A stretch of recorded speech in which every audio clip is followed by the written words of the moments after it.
Hey everyone, welcome to another top 10 list. This week's top 10 list is the top 10 must have large size notes. My friend Evan Block suggested that I do this. He said, what are the top notes that everybody should have? And I thought, well, there's this.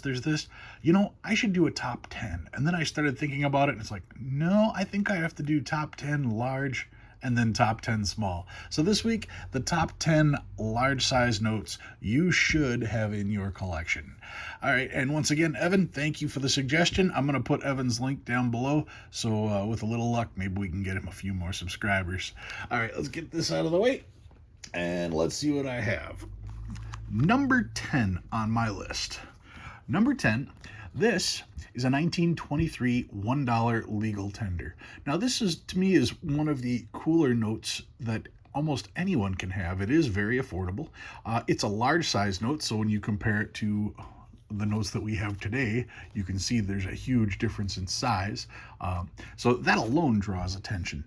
But this particular one, well, this one's a legal tender. So it is not a Federal Reserve note. It's not a silver certificate. It is a legal tender note. Now, what does that mean? That means a law was passed saying that the government can print X amount of dollars, and those dollars would be backed by bonds or whatever the case was. They were going to be backed. And the law said that these would have value. That is the legal tender portion of it.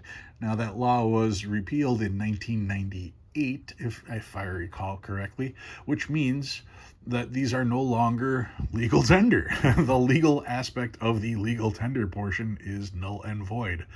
So yeah, people are going to tell you that, oh yeah, you can still spend these. Sure, I don't think anybody would complain if you decided to bring one of these in and use it for $1, because they're worth a lot more than that. But no, it actually doesn't have any value. It's technically obsolete. And I know people will debate me back and forth on that, but the law is the law. There was this thing called prohibition. That was a law.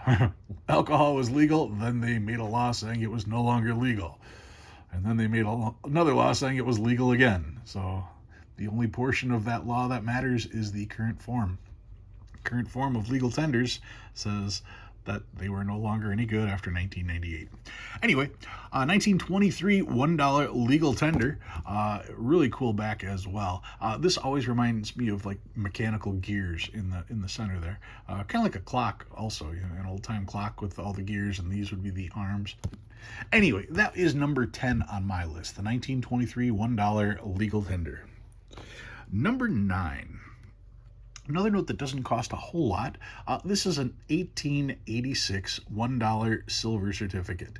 And this is the Martha Washington note. Martha Washington, that's the first actual female to ever appear on our currency.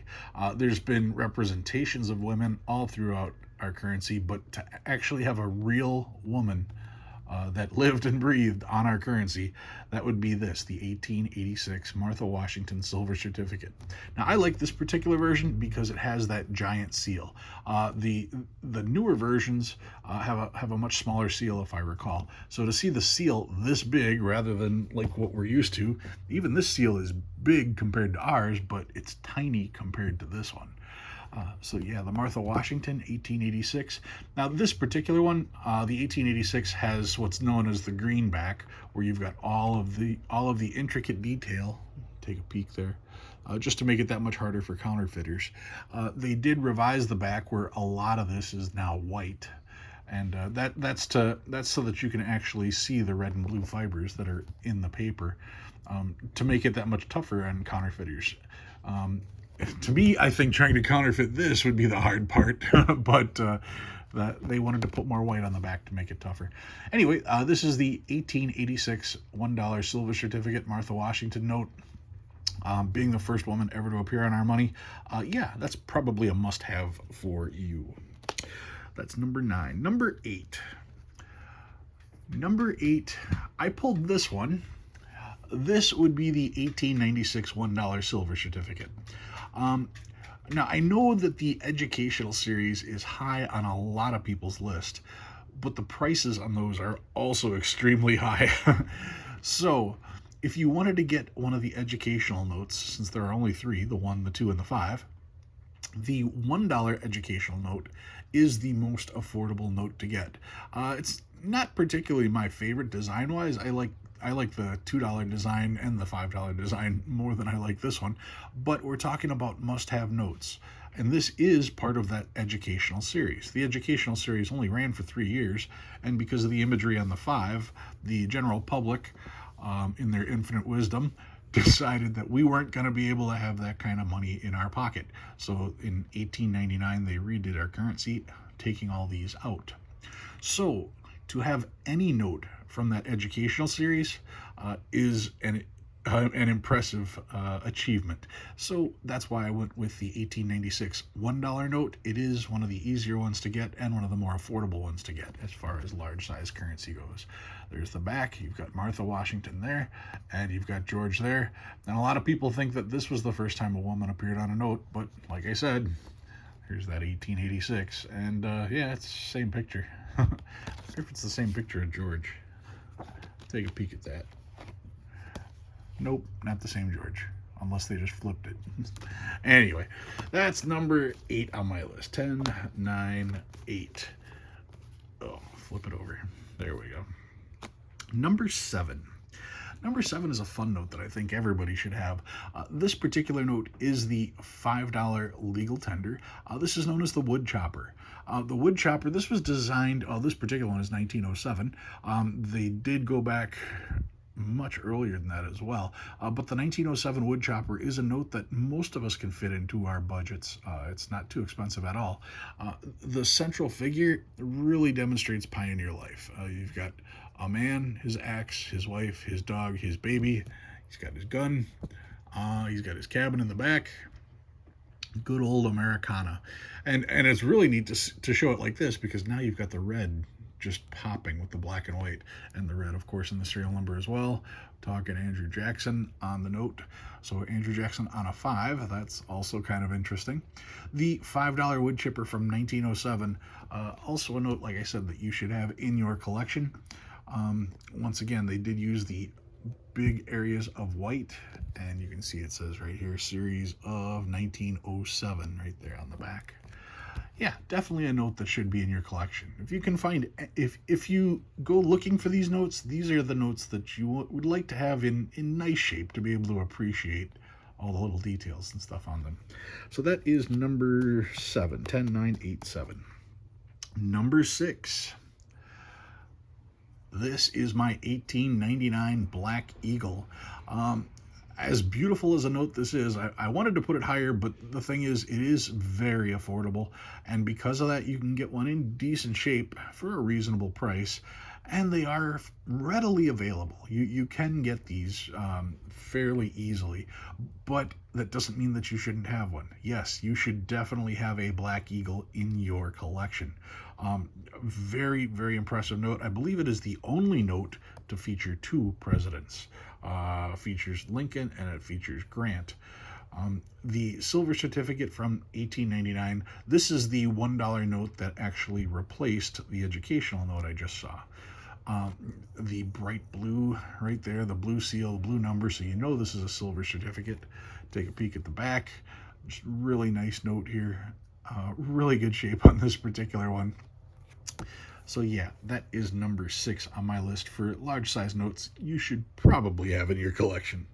10, 9, 8, 7. Yep, that was number 6.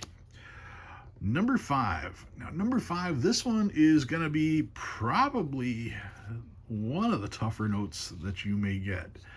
Yeah, I'm going to leave it at number 5. I was going to change it because of the price, but no, we'll stick with my initial order.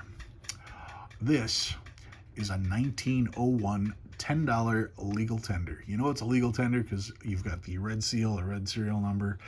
That's just the first giveaway. Legal tenders were also known as United States notes. And you can see here it also says this note is a legal tender. The $10, this is known as the Bison Note. $10 Bison Note. No, that is not a buffalo. We are not coin collectors. We are currency collectors. So we deal in facts. This is not a buffalo, it's a bison. North American bison, and the 2 gentlemen on either side, that would be Lewis and Clark. I'm sure you guys know that from history. Lewis and Clark went on the expedition with uh, was it Sacagawea? Yes, to see what we had actually bought when we did the Louisiana purchase. So they crossed the Great Plains and they probably saw more buffalo than anyone. Take a peek at the back.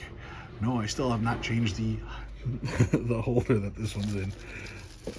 I should do that. All right. Anyway, the Lewis and Clark note, the Bison note, is definitely a rare note.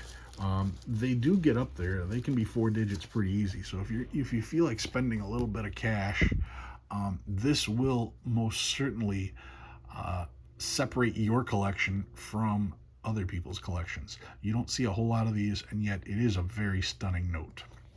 Number 5 on my list. Number 4.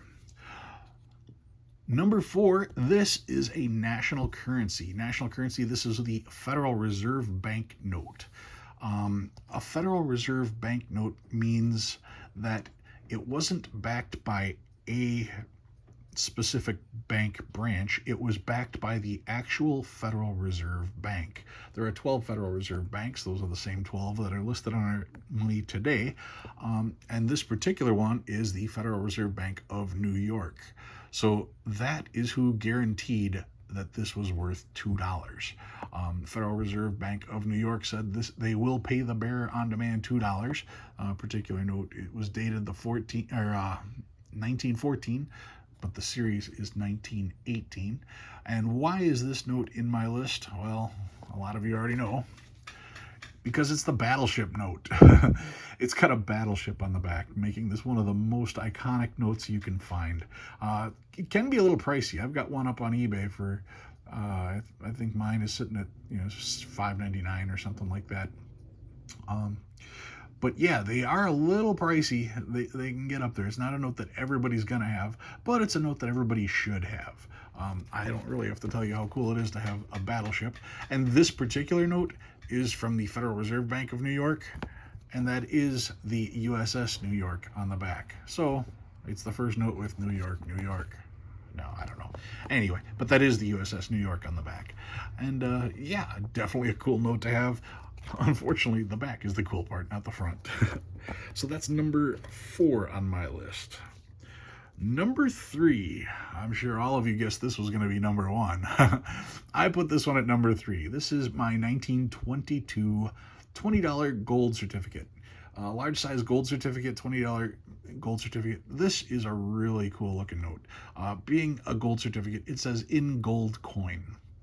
This was backed by actual gold. Back then we used 1 ounce of gold to make a $20 coin. So this $20 note was backed by a $20 gold coin held off in the treasury. For every one of these out there, there was an ounce of gold. That's how we backed our money. A lot of people think that a gold certificate was redeemable for gold. No, all our money was redeemable for gold. Like I said, we had a $20 gold coin. You could go to a bank with a $20 Federal Reserve note, which wasn't backed by anything, and get a $20 gold coin. So no, to say this is redeemable in gold is understating what this actually is. This was backed by gold. Much like silver was backed by silver, legal tenders were backed by a law, and the Federal Reserve backs everything else. So for those of you who hate the Federal Reserve, thank them that your money is worth something and is still spendable. Take a peek at the back. You get the bright yellow on the back, bright orange on the back. They call it gold. It's orange. It's almost a rust color orange. Very unique color, that's for sure. When you see this color back, you know you've got a gold certificate. There's nothing like it. So that is my 1922 $20 gold certificate. Number 3 on my list. Number 2, my 1899 $5 silver certificate. My chief note. Everyone should have a chief note. These are getting tough to find. They're getting very tough to find in any kind of respectable condition. You can find a lot of low quality ones out there for a pretty cheap price. But remember, eventually you're going to want to resell it, and the lower quality ones are kind of tough to resell. So you want to step it up a little bit if you get a chief. Mine's got this little stain here. And aside from that stain, the rest of it is really, really good. Now, I suppose I could try to clean that out of there, but my fear is, imagine if I put a little bit of Dawn on there and it broke up the stain and spread the stain from here to here. Well, then what? That's why I'm not going to mess with it. I'm fine with just this little stain, and if I go like this, it's a beautiful note. So yeah, my 1899 $5 silver certificate, my Chief Note, definitely belongs in everyone's collection. This note could very easily be the center point, the highlight of somebody's collection. It doesn't have to be worth thousands and thousands of dollars. This particular one, maybe $500 to $600, but yeah, it's just a beautiful note to look at. A note that everyone should probably have. That's number 2. So, what did I save for number 1?